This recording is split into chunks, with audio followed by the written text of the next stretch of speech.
Hello friends, I hope all you are good. हमारी team एडुशल फिर एक नया क्विज़ लेकर आई है आपके लिए। चलिए इसे स्टार्ट करते हैं। फर्स्ट ऑफ ऑल आप इसकी इंस्ट्रक्शन पढ़ लीजिए और मैं आपको थोड़ा सा स्मॉल इंट्रोडक्शन दे देता हूँ। हमारी टीम ई एडुशल उन बच्चों के लिए जो स्कूल के बहुत ज़्यादा सिलेबस होने के कारण या फिर कॉम्पिटिटिव एग्ज़ाम के कारण जीके जीएस को मजबूत नहीं रख पाते हैं, उन बच्चों के लिए हर अल्टरनेट डे पे 10 क्वेश्चन का एक क्विज़ लेके आती है और हर वीक में 40 क्वेश्चन का एक समरी लेके आती है जी। तो अगर आप भी जीके जीएस में इंटरेस्टेड हैं या फिर आपका भी विज़न आईएएस या आईपीएस का है तो इस चैनल को सब्सक्राइब कर लें। सब्सक्राइब करने में आपका कुछ नहीं लगता है, इससे आप अगर कुछ सीखते हैं तो मुझे बहुत खुशी होगी। चलिए अब अपने पहले क्वेश्चन पे चलते हैं हम लोग। मैंने इस क्विज को 3 पार्ट में बांट दिया है। पहला बेसिक, दूसरा इंटरमीडिएट, तीसरा एडवांस। चलिए तो इस बेसिक पार्ट के अपने फर्स्ट क्वेश्चन पे चलते हैं हम लोग। फर्स्ट क्वेश्चन है, when was Mahatma Gandhi selected as the president of Indian National Congress. Bharat राष्ट्र कांग्रेस के सभापति के रूप में महात्मा गांधी पहली बार कब चुने गए थे? ठीक है, तो इसका जो है आपके पास आंसर देने के लिए 5 सेकेंड है। चलिए तो इसका आंसर है 1924। 1924 में चुना गया था पहली बार महात्मा गांधी को प्रेसिडेंट इंडियन नेशनल कांग्रेस का। 1915 में जो है महात्मा गांधी अफ्रीका से लौटे थे और 1917 में उन्होंने अपना पहला सत्याग्रह किया था।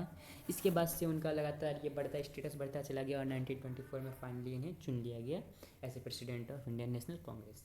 Next question, which one is called the father of computer. Computer को जनक किसे कहा जाता है? तो आपका टाइम शुरू होता है अब। इसका आंसर है चार्ल्स बेबेज। चार्ल्स बेबेज एक इंग्लिश साइंटिस्ट थे जिन्होंने 1883 में जो है ऑटोमेटिक कैलकुलेटर का पहली बार आविष्कार किया था। इन्होंने कंप्यूटर का आविष्कार नहीं किया था। इन्होंने कंप्यूटर के आविष्कार में प्रोत्साहित किया था लोगों को और कंप्यूटर का आविष्कार के लिए उन्होंने 40 साल लगातार मेहनत की थी, लेकिन ये सफल नहीं हुआ था। फिर बाद में इन्हीं के एक स्टूडेंट ने इस कंप्यूटर को आविष्कार किया था, पहली बार प्रोग्राम बनाया था कंप्यूटर का। तो चलिए हम लोग नेक्स्ट क्वेश्चन में चलते हैं। Who is the author of अर्थशास्त्र बुक। अर्थशास्त्र एक हिस्ट्री का बुक है, मतलब हिस्ट्री टॉपिक नहीं, हिस्टोरिकल बुक है ये। तो ये बुक किन के द्वारा लिखा गया था? आपका टाइम शुरू होता है अब। ये बुक जो है कौटिल्य या चाणक्य के इसमें लिखा गया था। कौटिल्य या चाणक्य कौन थे? ये मौर्य साम्राज्य के जो संस्थापक थे, चंद्रगुप्त मौर्य, उनके प्रधानमंत्री थे। चंद्रगुप्त मौर्य को जो है राजा बनाने में इनका बहुत बड़ा योगदान था।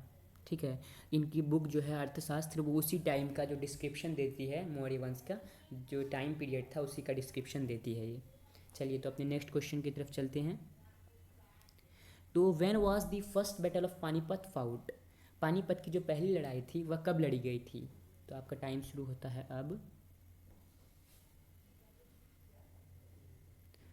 पानीपत की पहली लड़ाई 1526 में लड़ी गई थी बाबर और इब्राहिम लोदी के बीच, जिसमें बाबर की जो जीत हुई थी और मुग़ल वंश की नींव पड़ी थी, इसलिए ये लड़ाई बहुत इंपॉर्टेंट मानी जाती है हिस्ट्री में। तो 1556 में जो है पानीपत की दूसरी लड़ाई लड़ी गई अकबर और हेमू के बीच, जिसमें अकबर की जीत हुई थी।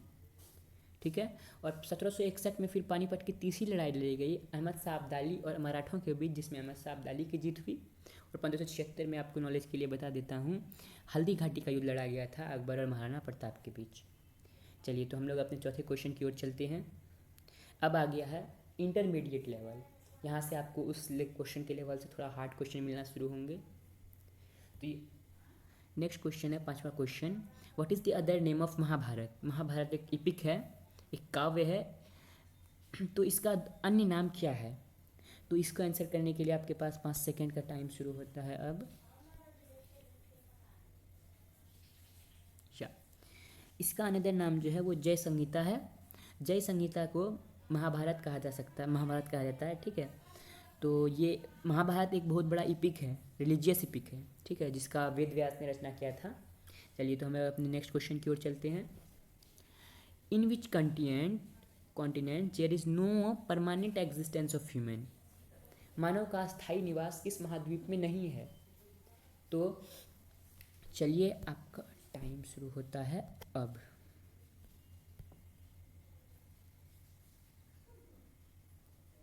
इसका आंसर है अंटार्कटिका। अंटार्कटिका जो है, यहाँ पे मानव का कोई अस्थायी निवास नहीं है, बट कुछ शोध संस्थान हैं। भारत का भी यहाँ 2 शोध संस्थान है। पहला है मैत्री मैत्री और दूसरा है दक्षिणी गंगोत्री। दक्षिणी गंगोत्री गंगोत्री, ठीक है। सॉरी, राइटिंग थोड़ा गड़बड़ है, कोई दिक्कत नहीं है, आप फीलिंग को समझिए। चलिए, तो नेक्स्ट क्वेश्चन की ओर बढ़ते हैं। Which country is biggest in world in term of area? क्षेत्रफल की दृष्टि से दुनिया का सबसे बड़ा जो देश है वो कौन सा है? तो आपका टाइम शुरू होता है अब। चलिए, तो इसका आंसर भी देख लेते हैं हम लोग। इसका आंसर है रशिया। रशिया जो है एरिया के हिसाब से सबसे बड़ा है, जबकि पॉपुलेशन के हिसाब से जो है चाइना सबसे बड़ा है। डेंसिटी के हिसाब से मकाओ सबसे बड़ा है और स्मॉलेस्ट है सबसे वेटिकन सिटी एरिया के हिसाब से। चलिए, नेक्स्ट क्वेश्चन की ओर बढ़ते हैं, जो एडवांस लेवल का क्वेश्चन यहाँ से शुरू होगा। Who is considered as first citizen of India? Bharat का पहला नागरिक किसे कहा जाता है या किसे समझा जाता है? तो आपका टाइम शुरू होता है अब।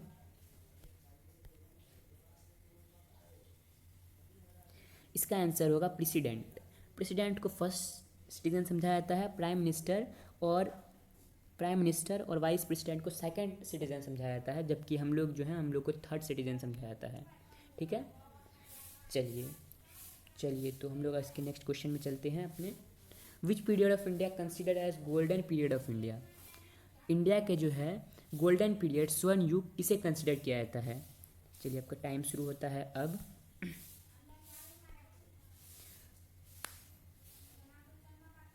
चलिए, तो इसका जो आंसर है वो गुप्त पीरियड है। गुप्ता पीरियड मौर्य वंश के बाद दूसरा सबसे बड़ा साम्राज्य स्थापित किया था। तो गुप्त पीरियड को इसलिए स्वर्ण युग कहा जाता है क्योंकि इस टाइम में कला को बहुत प्रोत्साहन मिला। समुद्रगुप्त जो राजा थे, जो बहुत बड़े राजा थे, इन्होंने बहुत कला को प्रोत्साहन दिया। और सबसे ज़्यादा तो चंद्रगुप्त विक्रमादित्य ने जो है सबसे ज़्यादा प्रोत्साहन दिया। इन्होंने अपने दरबार में नवरत्न रखे, कई सारे चित्रकारी करवाए, बड़े बड़े चित्रकारी, बहुत बड़े बड़े मंदिर बनवाए, ठीक है। तो इसलिए इस काल को जो है भारत का स्वर्ण युग कहा जाता है। चलिए, अपने 10वें और लास्ट क्वेश्चन की ओर बढ़ते हैं। अभी मैंने इस क्वेश्चन को थोड़ा इससे हालात से जोड़ते हुए बनाया है, ठीक है। तो scientific name of corona virus का जो साइंटिफिक नेम क्या दिया गया है? आपका टाइम शुरू होता है इसके लिए अब।